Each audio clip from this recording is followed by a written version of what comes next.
안녕하세요. 오늘의 사연 시작합니다. 저는 올해 40살이 된 자영업을 하는 사람입니다. 부모님이 하시던 일을 물려받아 하는 거라 크게 힘들지 않고 수월하게 시작했습니다. 부모님이 하시다가 제가 넘겨받으면서 젊은 층들도 많이 올 수 있도록 리모델링을 하고 나서 매출이 더 오르고 잘 돼서 프랜차이즈도 여러 군데 내고 그랬습니다. 그래서 남들보다는 편하게 사업을 성공했고 금전적 여유의 단맛도 보고 있었어요. 이렇게 여유있고 풍족한 삶을 살고 있지만 남들에게 말 못할 사연이 있어서 글을 적어봅니다. 저는 사업 확장을 하느라 정신이 없었고 아무래도 제 돈을 보고 다가오는 여자들이 많았어서 여자에 대한 불신이 가득해지고 아직 미혼으로 지내고 있습니다. 그런 제가 하필이면 친구놈의 아내와 사랑을 하게 되었습니다. 저는 아무래도 어릴 때부터 부모님이 가게를 하셨기 때문에 학교 일과를 마치면 부모님 가게에 가서 도와드리기 바빴고 친구들이랑 놀 여유가 없었습니다. 그러다 보니 자연스레 친구들과는 거리가 생겼고 그런 저를 놀리고 따돌리는 무리도 생겼습니다. 그 속에서도 저를 챙겨주고 같이 지내준 몇몇 친구놈들이 있는데 그 친구들 덕분에 무사히 학교 생활을 하고 졸업을 했습니다. 그래서 딱히 동창회라든지 이런 곳에 참여를 하지 않았어요. 뭐 동창회 한다고 저한테 연락 오는 사람도 없었고요. 친구들이랑 오랜만에 술 한잔하면서 얘기를 하다가 친구 한 놈이 동창회 얘기를 하더라고요. 이번 주말에 동창회 또 한다던데 이번에는 같이 나가자고요. 됐어, 내가 나가서 뭐 하냐, 친한 애들도 없고 누군지도 다 못 알아볼 텐데. 야, 너 이렇게 성공해서 잘 살고 있는데 한번 뽐 내러 나가야지. 너 이렇게 잘 사는 거 보면 아주 다들 너한테 들러붙어서 친한 척 할걸. 그리고 이번에 수희도 나온다는데 안 갈 거야. 너 수희 엄청 좋아했잖아. 아직도 술 취하면 종종 얘기 꺼내는 게 수희잖아.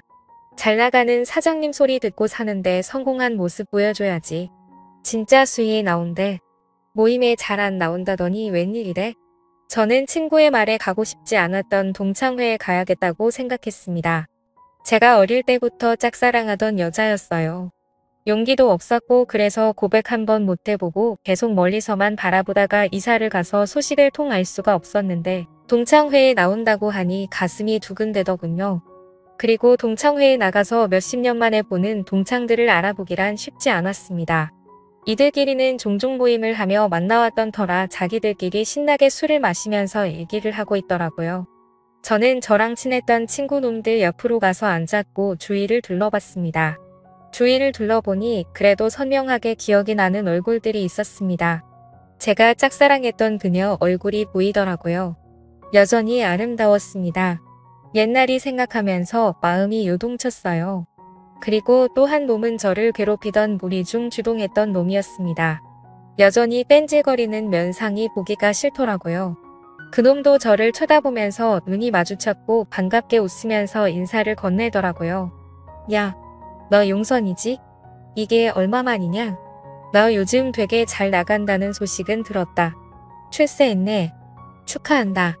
별로 반갑지도 않으면서 친한 척 인사를 건네는 게 정말 역겨웠습니다. 오랜만이네. 저는 짧게 인사를 마무리했고 그냥 친구 놈들이랑 술을 마셨습니다. 한창 동창회는 술판이 벌어지며 물이 익어갔고 다들 점점 술에 취해갔습니다. 근데 아까 그놈이 다시 저한테 와서 말을 건네더라고요. 야, 용선아. 너 아직 내가 옛날에 괴롭히고 그랬던 거 마음에 담아두고 있는 거냐? 미안하다. 내가 너무 철이 없었어. 나도 후회가 많이 되더라. 근데 미안해서 연락을 할 수가 없었다. 알잖냐. 나 형편 안 좋았던 거.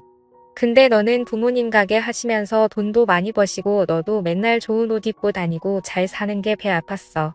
어린 마음에 그러면 안 되는데 내 열등감이 너를 괴롭히는 걸로 표출됐다. 이제라도 미안하다고 얘기한다고 달라질 건 없겠지만 미안하다는 말은 꼭 하고 싶었다. 진심인지 아닌지는 모르겠지만 그래도 진지하게 사과를 하니 어린 마음에 그럴 수도 있었겠다 생각이 들면서 그냥 마음이 풀어졌습니다.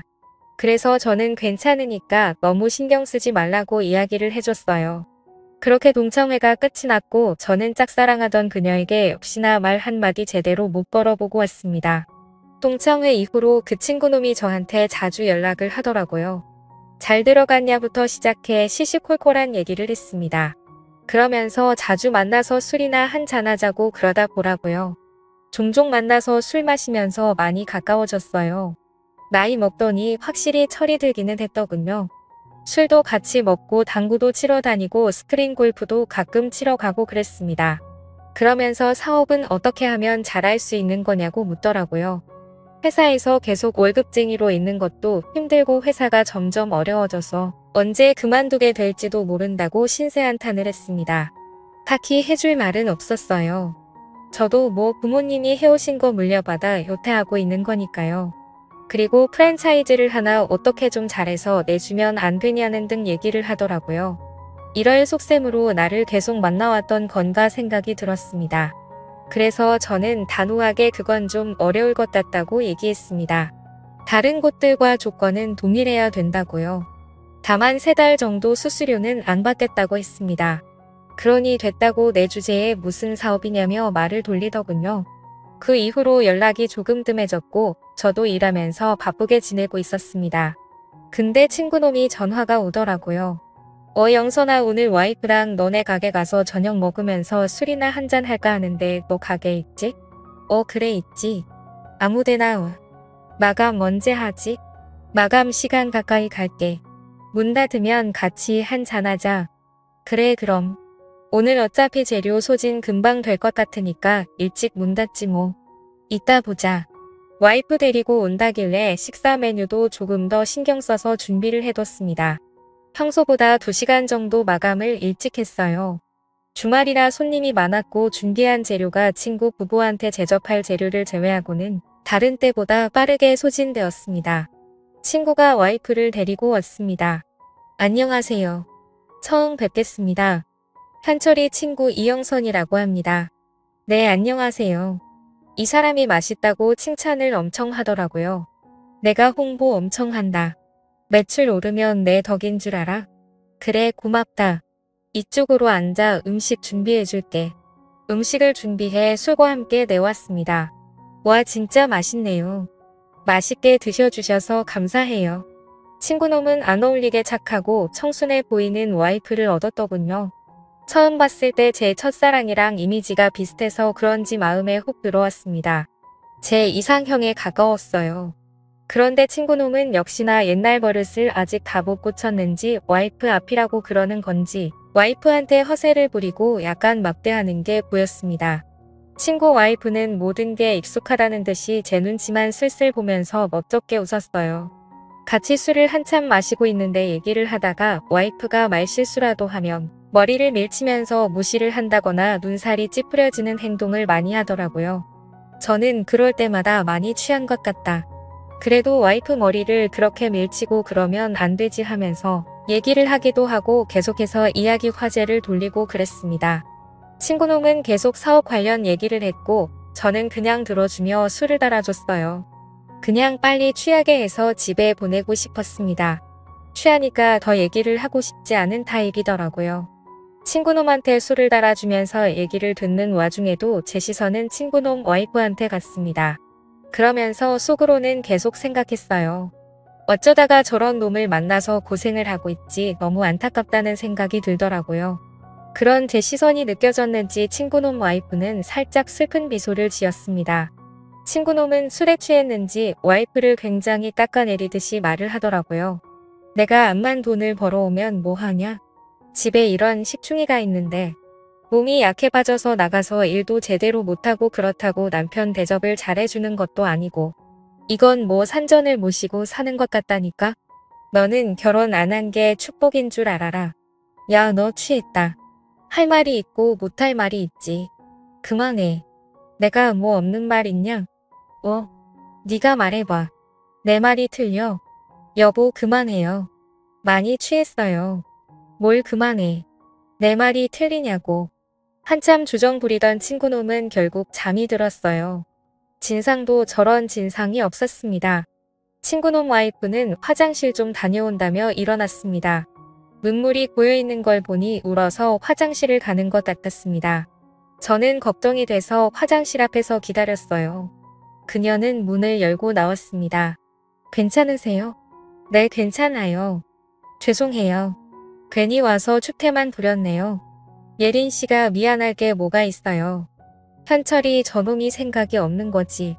왜 참고만 있어요. 다 맞는 말 하는 건데요. 뭐. 그리고 오늘은 많이 취해서 더 저러는 거예요. 예린 씨. 저놈이 저러는 거 당연하다는 듯이 받아주고 참고 살지 마세요. 예린 씨도 예린 씨 부모님한테는 소중한 딸인데 왜 이런 취급을 받아도 된다는 듯이 그럽니까?